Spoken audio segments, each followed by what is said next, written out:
बोलिए सदगुरुदेव की जय।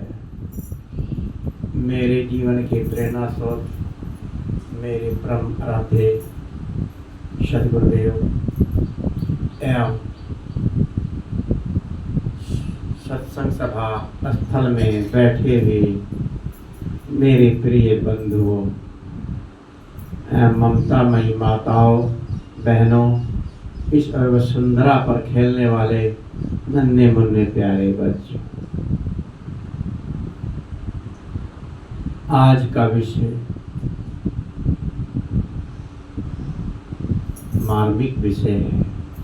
मार्मिक तो हर दिन ही होते हैं। सदगुरु कबीर साहब की ऐसी कोई पंक्ति, ऐसी कोई साखी, ऐसी कोई शब्द ऐसा नहीं है जिसमें ज्ञान का भंडार ना भरा हो। इसलिए सदगुरु कबीर साहब को संत सम्राट कहा जाता है।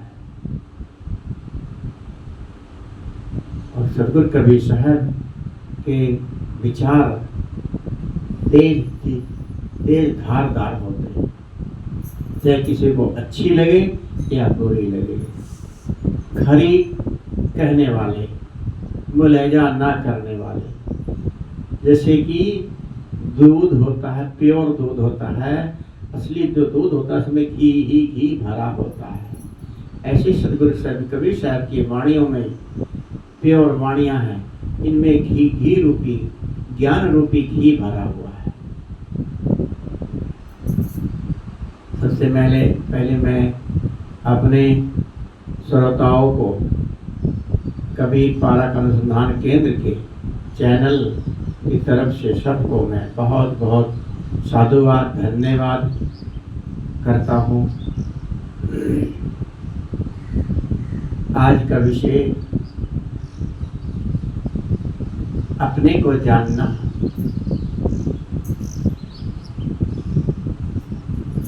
और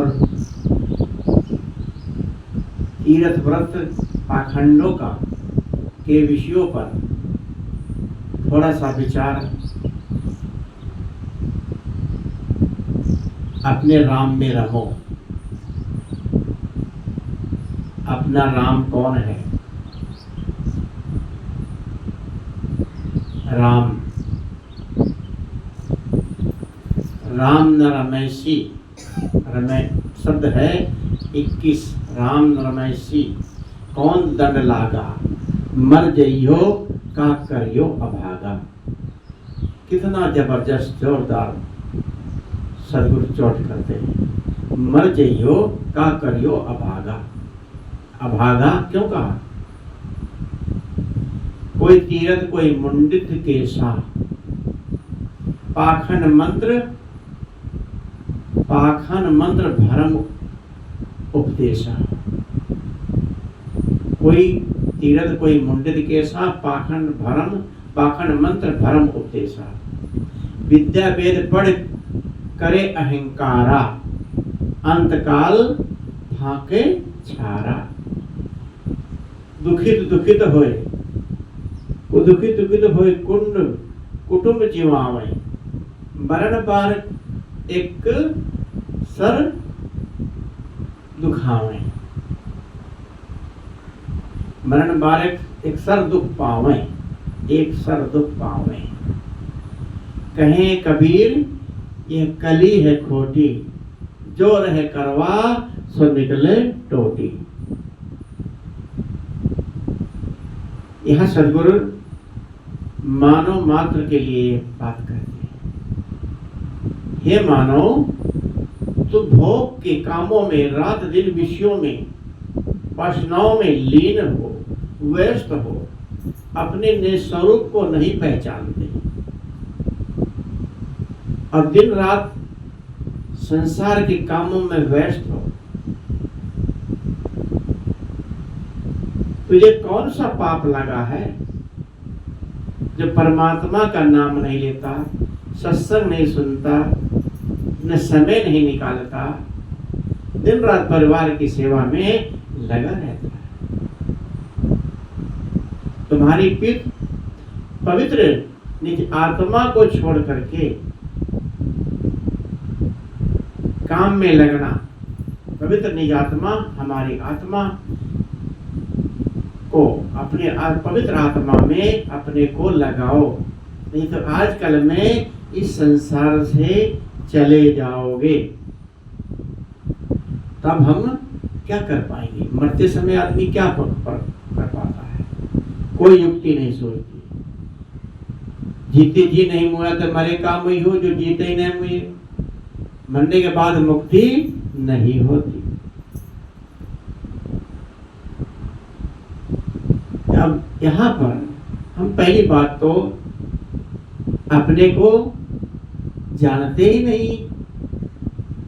जब सदगुरु कबीर साहब ने कहा, लिहाज नहीं किया, डायरेक्ट चोट किया मनुष्य पर कि मानुष कहते हो तुम, मानो अपने आप को आदमी कहते हो। आदमीता वाला काम कहाँ कर रहे हैं हम लोग? मनुष्यता का काम कहाँ कर रहे हैं? तभी सदगुरु ने कहा, मानुष तेरी खोलड़ी, मानुष तेरी खोलड़ी, उड़े पीड़त हैं बैल। कि मनुष्य की खोलड़ी में, मनुष्य की खाल पहने हुए, कि मनुष्य के भेष में तो दिखते हो ये मनुष्य है, ये मानव है, लेकिन बैल की तरह जीवन बिता रहे हो। उड़े फिरत हैं बैल, बैल की तरह। जैसे बैल दिन रात काम करता रहता है, दिन रात परिवार के लिए दिन रात पिसता रहता है। बैल जैसे पहले जमाने में बैल से खेत जोता जाता था, कोल्हू गन्ना पेरने वाली चरखी होती थी, उसमें जोड़ देते थे, सारा दिन उसमें घूमता रहता था, चक्कर लगा रहता था, पर उसको कुछ इतना ज्ञान नहीं होता था। मैं क्या कर रहा हूँ, जहाँ लगा दिया वहां लगा रहा। ऐसे ही आदमी सब कुछ त्याग करके दिन रात अपने बच्चों को बनाने में, पढ़ाने में, लिखाने, पढ़ाना लिखाना अच्छी बात है, पैसा कमाना, नौकरी करना बहुत अच्छी बात है। बिना इसके कुछ भी अपना जीवन नहीं चल सकता। परिवार को बनाना भी अच्छी बात है, सब कुछ करते हैं, लेकिन अपने लिए कुछ करना भी तो चाहिए, समय निकालना चाहिए। सदगुरु कबीर साहब ने कहा, मार्ग तो दो भले, क्या गिरही क्या बैरागी, दोनों मार्ग अच्छे हैं। क्या गृहस्थी हो चाहे बैरागी हो, दोनों में रह के हम भक्ति कर सकते हैं। जब गृहस्थी में है तो संतों से, संतों की सेवा, संतों से कुछ ज्ञान ग्रहण कर सकते हैं, सत्संग में जाते हैं।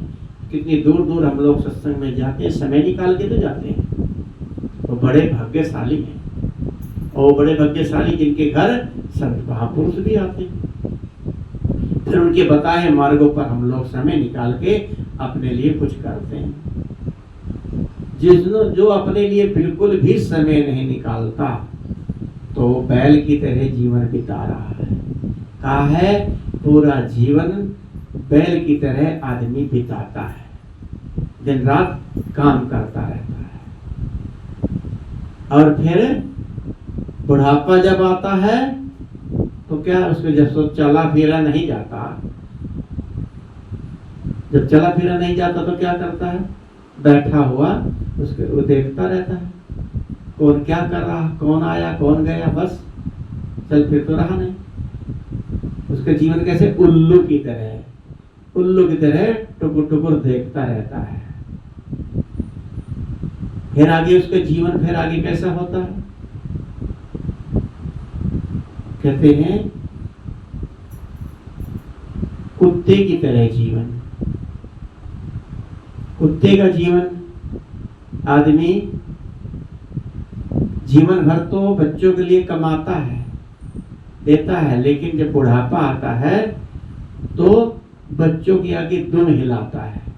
बूढ़ों को देखा ना, बेटा जरा 10 रुपए देना, बेटा जरा 50 रुपए देना, बेटा डांट देता है, मेरे पास नहीं है, तुम्हें पैसा पर क्या करोगे पैसा। ऐसे शब्दों को सुनना पड़ता है। ये जीवन हमने सारा परिवार के लिए बिता दिया, परिवार के लिए करा।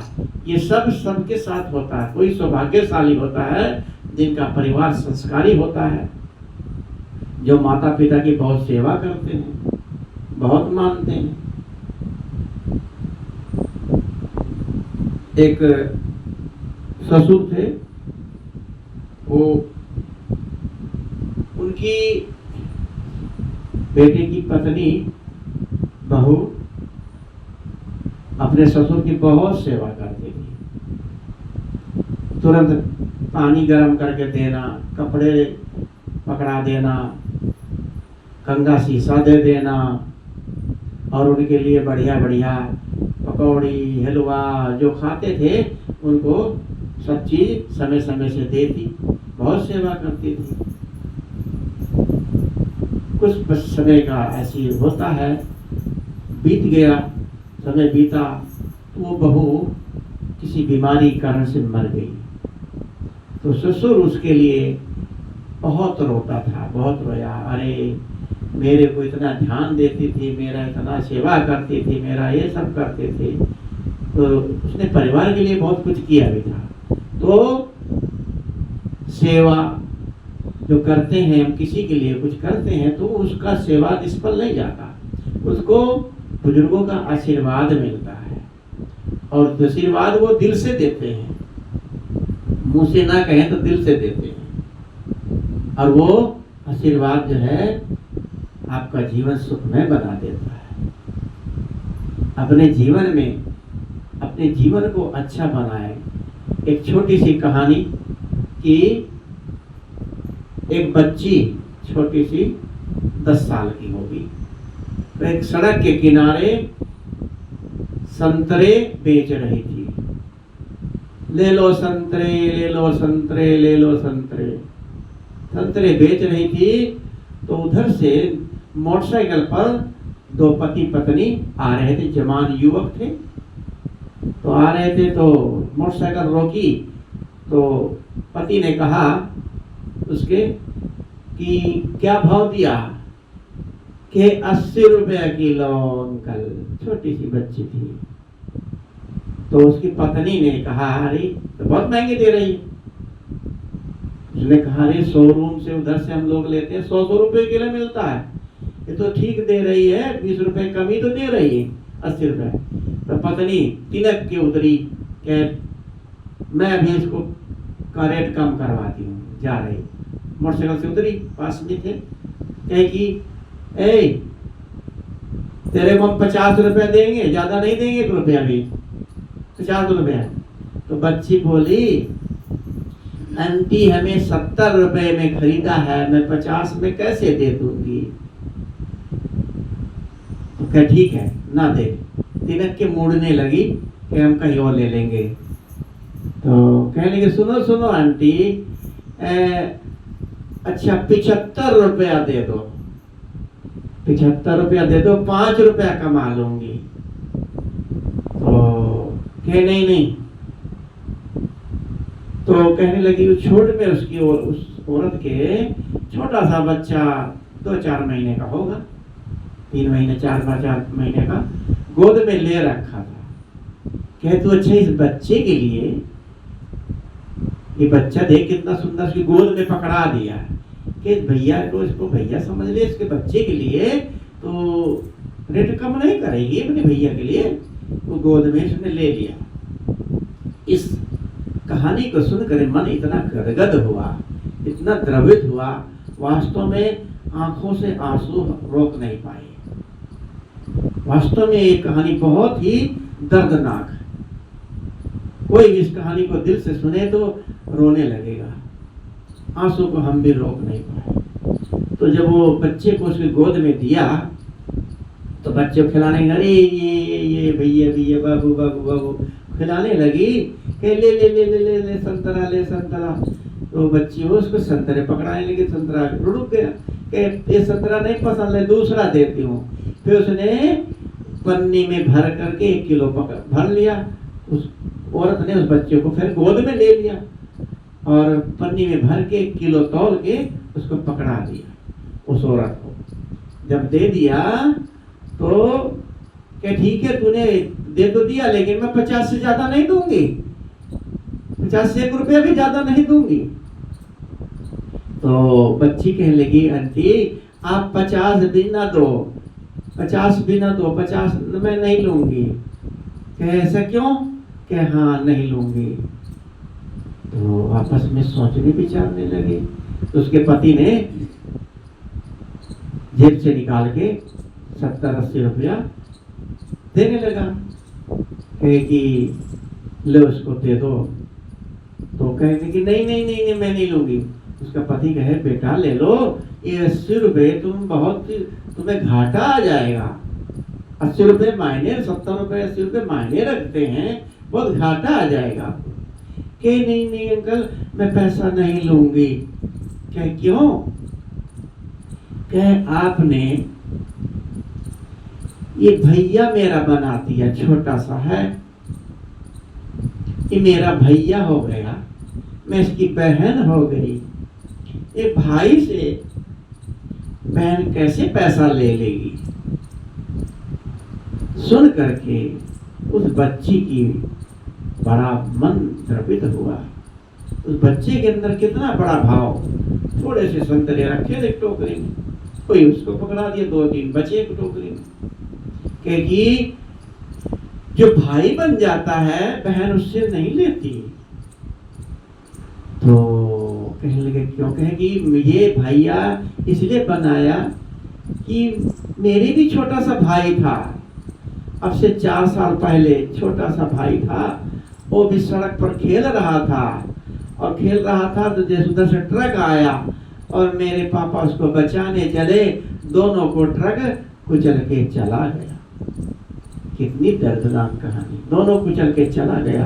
कह के बच्ची रोने लगी, आंसू भर गए। दोनों युवक भी, दोनों के आंखों में उनके भी आंसू आ गए कि बहुत दर्दनाक बात है। फिर इसके उसमें मेरी मम्मी पागल हो गई। पागल क्या, अंधी हो गई, दिखाई भी नहीं देता उसको। पागल तो नहीं, अंधी हो गई रोते रोते। तो उन्होंने इस बात को सुन करके उनके अंदर तो बहुत झटका लगा। नहीं, बच्ची परिवार के लिए काम कर रही है, संतरे फल बेच रही थी, और उसका दिल देखो। तो उसने जब पैसे दे रहे थे उसने कहा कि रिश्तों में नफा नुकसान नहीं देखा जाता। कितनी बड़ी बात कही इस बच्ची ने। जब वो पैसे दे रहे थे जबरदस्ती, तो उसने कहा रिश्तों में नफा नुकसान नहीं देखा जाता। सुन करके दोनों दंग रह गए। तो उसकी पत्नी ने पैसे जब नहीं लिए, तो उसकी पत्नी ने अपने पर्स से एक डब्बी निकाली। डब्बी में एक जंजीर थी चांदी की। कह देख, अब तू इसको नहीं मना कर सकती, अब मैं तेरी, उस बच्चे की बहन हो गई ना, तो मेरी बेटी समान हो गई, और मैं तेरी मम्मी हो गई ना, और इसको ले, चैन को पहन। तो उसके गले में लॉकेट चांदी का पहना दिया। तो बच्ची खुश हो गई, खुशी से आंसू भर गए। तो उसने कहा वो 20-30 रुपए के, उसका पति उसको डांटा भी था कि तू थोड़े थोड़े पैसे के लिए इतना वो कर रही थी, कि अभी तक तो 30 रुपए के लिए लड़ रही थी, अब तूने 3000 रुपए की जंजीर दे दिया, कितनी बड़ी बात करी। दोनों पति पत्नी फल लेके घर चले गए। तो कितनी मतलब है कि एक इससे सीख मिलती है कि ऐसी स्थिति में भी मानवता का व्यवहार रखना चाहिए, मनुष्यता का व्यवहार रखना चाहिए। कोई गरीब आ जाए, दुखी आ जाए हमारे पास, अगर ऐसा है तो उसके लिए हमारे अंदर दया की भावना होनी चाहिए। उस बच्चे के अंदर दया, ममता की भावना आई, रिश्तों की भावना आई। उसने कितना बड़ा शब्द कहा कि रिश्तों में नफा नुकसान नहीं देखा जाता। वो इस शब्द को सुन करके उसके जो पति था, लड़का सा ही था, तो अपने बड़े भाई के साथ जमीन के लिए मुकदमा कर रखा था। तो उसके मन बदल गया, उसके अपने भाई के घर गया, जाके मुंह लटकाए दरवाजे पे खड़ा, उसकी पत्नी बोल रही थी, भैया भैया देखो बुरा ना मानो, भैया गलती जो हो गई माफ करो, ये है वह है। पत्नी बोल रही, समझा रही कि क्या बात, क्यों आए हो, अब फिर और मेरी बेइज्जती करने आए हो, समाज के बीच में बहुत बेइज्जती किया है, मुकदमा ठोक दिया, अब क्या चाहते हो, जाओ यहाँ से। तो ऐसे अब बोल रहा कि तू बोल रही पत्नी को, आगे बीबी को आगे कर रखा है, और कुछ अभी इसके मुंह में जबान नहीं है क्या, ये कुछ नहीं बोल सकता। तो बोलने लगा, हाथ जोड़ के आंखों में आंसू आए कि भैया भैया मुझे माफ कर दो, मैंने जो आपके साथ एक काम किया, गलती की, मुकदमा किया, झगड़ा किया, अपमानित किया, इसके लिए मैं गलती क्षमा चाहता हूँ भैया, ये सब जमीन घर मकान सब आप ले लो और मैं कहीं बाहर रह लूँगा, मुझे कुछ नहीं चाहिए। इतना सुनकर उसका बड़ा भाई द्रवित हो गया, अरे तू क्या कह रहा, क्या कह रहा। इतना परिवर्तन देख करके उसका मन गदगदा गया। तो दोनों रोने लगे। उसने कहा, भाई तूने ये बात पहले कह दिया होता, अरे मैं तो तेरे को सब देने के लिए तैयार, सब दे सकता हूँ, बड़ा भी कह रहा छोटा भी कह रहा। दोनों में भाव में परिवर्तन कितना आया, राम भरत की तरह कि मैं तो तेरे को सब कुछ देने के लिए तैयार हूँ, सब कुछ दे देता। दोनों रोने लगे और गले से लग गए। तो ये उसने कहा अपने भाई से कि भैया कि रिश्तों में नफा नुकसान नहीं देखा जाता, रिश्तों में नफा नुकसान नहीं देखा जाता। अपने भाई को कहा। ये शब्द कहाँ सीखा उसने? उस बच्ची से। उस बच्ची ने कहा था रिश्तों में नफा नुकसान नहीं देखा जाता। कितना उस बच्ची से मार्गदर्शन मिला और कितना उसके परिवार में भी कैसे सुख शांति मिली। एक छोटे बच्चे से भी ज्ञान लिया जा सकता है। ये सब चीजें किसमें होती हैं? माँ बाप के संस्कारों से। उसकी माँ ने कहा था, उसने कहा था मेरी माँ कहती है कि रिश्तों में नफा नुकसान नहीं देखा जाता। तो माँ की बताई हुई बात को उसने ग्रहण किया था। ऐसे ही हमें बच्चों में ऐसे संस्कार डालने चाहिए कि हम दूसरों को भी सुख दे सकें और अपने जीवन को भी अच्छा बनाएं। इस कहानी से हमें यही सीखना, मनुष्यता का व्यवहार। हम मनुष्य कहाँ हैं? मानवता का व्यवहार हम कहाँ कर रहे हैं? ये सदगुरु कभी सकते मुक्ति सुख को प्राप्त करने के लिए हमें तीर्थों में लोग भटकते हैं। कोई तीर्थ, कोई मुंडित केशा, और पाखंड मंत्र भरम उपदेशा। इन पाखंडियों के चक्कर में उलझ जाते हैं, तीर्थों में जाते हैं, पंडित पुरोहित के चक्कर में बनते हैं, मुड़वाते हैं नहीं, और दान करवाते हैं। ये कि इस ऐसा करने से, गंगा में नहाने से, त्रिवेणी में नहाने से और इन नदियों से नहाने से तुम्हारा कल्याण हो जाएगा, मुक्ति हो जाएगी, सारे पाप धुल जाएंगे। यहाँ तक के लिखा, नर्मदा नदी में देखने से पाप धुल जाते हैं, नहाने से तो सहस्त्रों जन्म के पाप कट जाते हैं। उसका नाम लेने से ही इतना बड़ा चमत्कार जोड़ा गया है। और ब्रह्मा जी का जो मंदिर है पुष्कर, हम वहाँ गए हैं, ये राजस्थान में अजमेर जिले में है। तो पुष्कर में ब्रह्मा जी का मंदिर है। वहाँ देखा थोड़ा तालाब सा भी है कि उसमें नहाने से आवागमन की मुक्ति हो जाती है। नहाने धोने से मनुष्य जोनी में फिर नहीं आना पड़ता। ऐसा ये बड़े बड़े चमत्कार है मुक्ति का।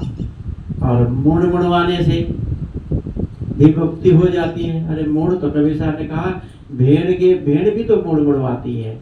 भेड़ के बाल सारे उतार देते हैं, साफ बिल्कुल मुंडन कर देते हैं, उसकी मुक्ति तो कहीं नहीं होती। इसलिए सदगुरु यहाँ कहते हैं, जीव मत मारो बावरा, सब में एक ही प्राण। हत्या का पाप छोटे नहीं, चाहे कोटि पढ़ो पुराण। कि जीव को मत मारो। हे बाबूरा, हे बाबू, ये जीव को क्यों मारते हो? चींटी जा रही, घर से मार दिया। झाड़ू लगा रहे, देख के लगाओ। जितना बस चल सकता हो उन जानवरों को एक तरफ कर दो। हर जीव में वो प्राण परमात्मा बसता है, हर प्राणी के अंदर। कि राम बचाए कुकरी के पोता, राम तो कुत्ते के बच्चे के अंदर भी है। सब में राम रमता है। जब हम उस राम को नहीं समझेंगे तो दया करना कैसे सीखेंगे? तो अपने अहंकार को त्यागो, तो आपके अंदर दया भाव अपने आप आ जाएगा। तो ये सब हम लोग जो है कि दया करना सीखें और इन तीर्थों के, इधर पंडितों के, पुरोहितों के जाल में नहीं फंसना चाहिए। इनसे कल्याण मुक्ति नहीं होती। पंडित लोग तो कहते हैं विद्या पढ़ पढ़ करे अहंकारा, अंधकार मुख फांके छारा। विद्या का घमंड, अभिमान इतना करते हैं कि हम बहुत बड़े वेदों के, शास्त्रों के ज्ञानी हैं, इतना कुछ जानते हैं, शास्त्री कर लिया है, पूरा वेद पुराण चारों साल वेद पढ़ लिया है। उसका ज्ञान उनके मन में बहुत बड़ा अहंकार भर जाता है। सब ये धोखे में। चारों वेदों का ज्ञाता तो रावण भी था। रावण चारों वेदों ज्ञाता था, लेकिन उसके अंदर अहंकार था। जब तक अपने अहंकार को नहीं मानेंगे तब तक हमारे अंदर दया भाव की भावना नहीं भर सकती। अब पापा को डाल दे, दया करे सबको। जैसे कि सोमनाथ का मंदिर गजनवी ने उसको लूटा था, नहीं मोहम्मद गौरी ने। मोहम्मद गौरी आया और शिवजी की मूर्ति को तोड़ फोड़ दिया, शिवलिंग को तोड़ फोड़ दिया। सोमनाथ का गजनवी आया और शिवजी के शिवलिंगी को तोड़ा और सब वहां सोना चांदी लूट के ले गया। कोहनूर हीरा भी यहीं से लेके गया। और शिवजी की मूर्ति को क्या किया उसने? ले जाकर के अपने सिंहासन के पौड़ी होती वहां रखा। शिवजी की मूर्ति पे पैर रख करके चढ़ता है। कितना बड़ा अपमान किया हमारे हिंदुओं की इष्टों का। और वो पंडित लोग जो ना वहाँ खड़े देखते रहे और अपने ज्ञान का घमंड, अहंकार कि शिवजी का नेत्र खुलेगा और वो भस्म हो जाएगा। लेकिन सब उनका मंत्र जंतर सब धरा रह गया और कुछ भी नहीं कर सके। ये लोग ये जो है कि पंडितों की पुरपट्टी। आदमी अपने परिवार को पालने में कहते कि दुखित होए कुटुंब जीवावे, मरण बार एक सर दुख पावे। दुखी होकर के दिन रात मरते हैं, दिन रात कमा के अपने परिवार को पालते पोसते हैं, उनको तरक्की कराते हैं, बड़ा बनाना चाहते हैं और अपने जीवन को नहीं देखते। काम सब करो, परिवार को बनाओ, सुखी बनाओ, लेकिन अपने जीवन को भी देखना चाहिए। इससे तुम्हारी मुक्ति नहीं होगी परिवार की सेवा करके। तन मन धन 3 प्रकार की सेवाएं होती हैं। तन से सेवा समझ के करो। सदगुरु कबीर साहब ने कहा जो कुछ करो सो पूजा, जहाँ जा डोलो सो परिक्रमा, भाव मिटाओ, जब सो तब करो दंडवत। तो यही पूजा है। तो ये सदगुरु ने कहा दुखित होकर के हम अपने परिवार के पीछे अपने जीवन को खराब ना करें। इससे हमारी मुक्ति कल्याण नहीं होगा। और मंत्र जंत्र तंत्र सब ये मन के घड़ंत बातें हैं, सिद्धि ये सब मनानाथ मंत्र है। मन द्वारा ही निष्कर्ष किया हुआ शब्द है, ये मंत्र है, शब्दों का समूह है। इससे कुछ भी नहीं होने वाला, सब झांसा देते हैं। बड़े बड़े कथावाचक, बड़े बड़े आज ढोंग ढकोसले वाले महात्मा बने बैठे हैं बाबा लोग कि मंत्र तंत्र से सब कुछ दे देते हैं, धन देते हैं, पुत्र देते हैं, संपन्न बना देते हैं, ये सब मंत्र तंत्र के चक्कर में हमें नहीं उलझना चाहिए, इससे हमारा कल्याण नहीं होगा। त्यागी बनो, अपने मन को त्याग वासनाओं से दूर रहो, तो तभी तो मन में शांति मिलेगी। जब तक हम अपने मन को नहीं ठीक करेंगे, मन क्या कैसे है कि एकाग्र हो करके चिंतन से मन को ठीक करना चाहिए। जब तक हमारा मन ठीक नहीं होगा तब तक हम कुछ नहीं कर सकते। कहें कबीर यह कली है खोटी, जो रहे करवा सो निकले टोटी। सदगुरु कबीर साहब कहते हैं कि मनुष्य जीवन भर जो जो करता है उसी का संस्कार मन में जड़ित होता है, इकट्ठा होता है। जो संस्कार अच्छा करोगे तो अच्छा संस्कार जमेगा, बुरा करोगे बुरा जमेगा। जैसा इकट्ठा होगा वैसा ही आपके सामने आएगा। खुरापाती जीवन बिताओगे तो खुरापाती जीवन बिताओगे तो ये तुम्हारे अंदर वही तुम्हें मिलेगा। जो रह करवा सो निकले टूटी। जो करवा के अंदर जैसे घड़ा होता है, मिट्टी के बर्तन में टूटी लगी होती है, और उसमें यदि हम दूध भरें, टोटी से निकालें दूध निकलेगा, पानी निकालें पानी निकलेगा, जहर भरें तो जहर निकलेगा। तो हम अपने जीवन में क्या भरना चाहते हैं? बाहरी चमक दमक को देख करके हम अपने आप को भुला बैठे हैं। अपने को, अपने अंत समय को देखना चाहिए। अंत दशा ले याद में तो ही सोई बैराग। सदगुरु पूर्ण साहब की साथी है, अंत दशा ले याद में। अंत आखिरी दशा को शुरू में जो ले लेगा वही तो अच्छे काम मुक्ति काम कर पाएगा। अपनी चेतना में अपने स्वरूप को जब तक हम नहीं जान पाएंगे, अपने राम में नहीं रह सकते। इसलिए अपने अंदर अच्छी चीज भरें, अच्छी चीजों का अपने अंदर धारण करें। जो हमारे अंदर रहेगा, अगर गाली बोलोगे तो गाली निकलेगी, गाली मन में भरोगे तो गुस्सा, क्रोध भरोगे तो गुस्सा निकलेगा, राग द्वेष भरोगे, अहंकार भरोगे वो निकलेगा। हम अपने अंदर रखना क्या चाहते हैं? अच्छी चीज डालना चाहिए। तभी तो ने कहा कि तूने आंगन नहीं बुहारा, कैसे आएंगे भगवान, कैसे आएंगे भगवान। चंदन मन को नहीं बुहारा, चंदन मन को नहीं बुहारा, कैसे आएंगे भगवान, कैसे आएंगे भगवान। हर कोने में कलमस कसाई की लगी हुई है ढेरी, हर कोने में कलमस कसाई की लगी हुई है ढेरी। नहीं ज्ञान की किरण कहीं है, नहीं ज्ञान की किरण कहीं है, हर कोठरी अंधेरी।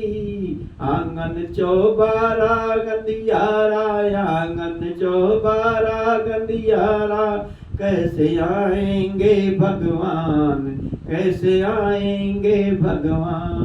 तूने आंगन नहीं बुहारा, तूने हमने आंगन नहीं बुहारा, कैसे आएंगे भगवान, कैसे आएंगे भगवान। हृदय हमारा पिघल न पाया जब देखा दुखियारा, हृदय हमारा पिघल न पाया जब देखा दुखियारा। हृदय हमारा पिघल न पाया जब देखा दुखियारा।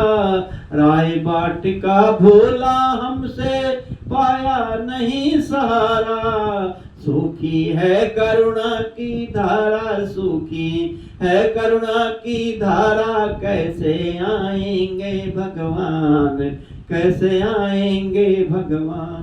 तूने आंगन नहीं बुहारा, तूने आंगन नहीं बुहारा, हमने आंगन नहीं बुहारा, कैसे आएंगे भगवान, कैसे आएंगे भगवान। अंदर के पट खोल देख लो, ईश्वर पास मिलेगा। अंदर के पट खोल देख लो, ईश्वर पास मिलेगा। हर प्राणी में ही परमेश्वर काया भास मिलेगा। सच्चे दिल से नहीं पुकारा, सच्चे दिल से नहीं पुकारा, कैसे आएंगे भगवान, कैसे आएंगे भगवान। हमने आंगन नहीं बुहारा, हमने आंगन नहीं बुहारा, कैसे आएंगे भगवान, कैसे आएंगे भगवान।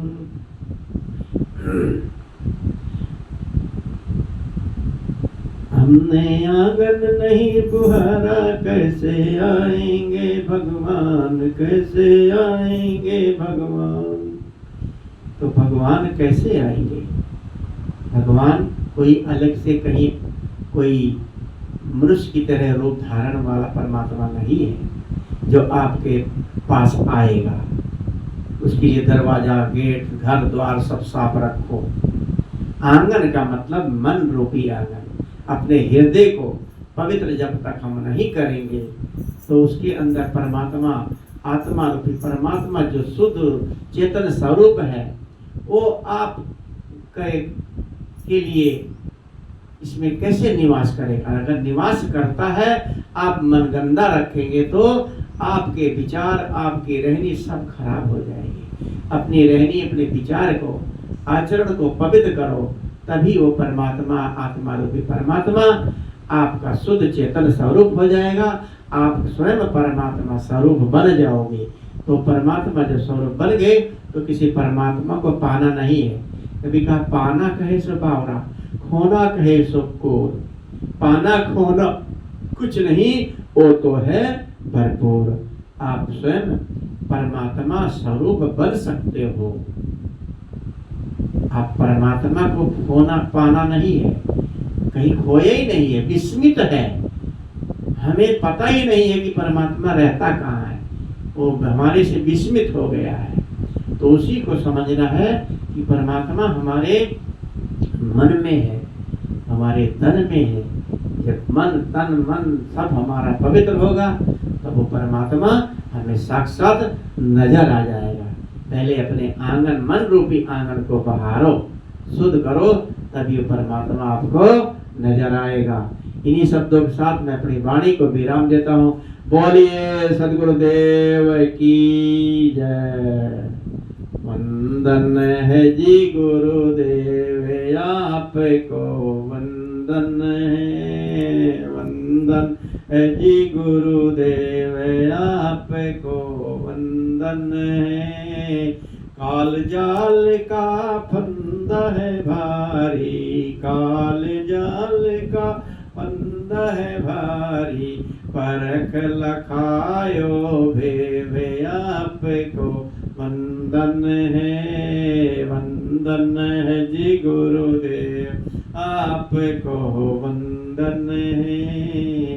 वेद शास्त्र खोजत सब हारे, वेद शास्त्र सब खोजत हारे, मर्म न जाने कोई आपको, वंदन है, वंदन है जी गुरुदेव आपको, वंदन है। गुरु समान और नहीं दाता, समान और नहीं कोई, जाकी ही करियो सेवे आपको, वंदन है, वंदन है जी गुरुदेव आपको, वंदन है।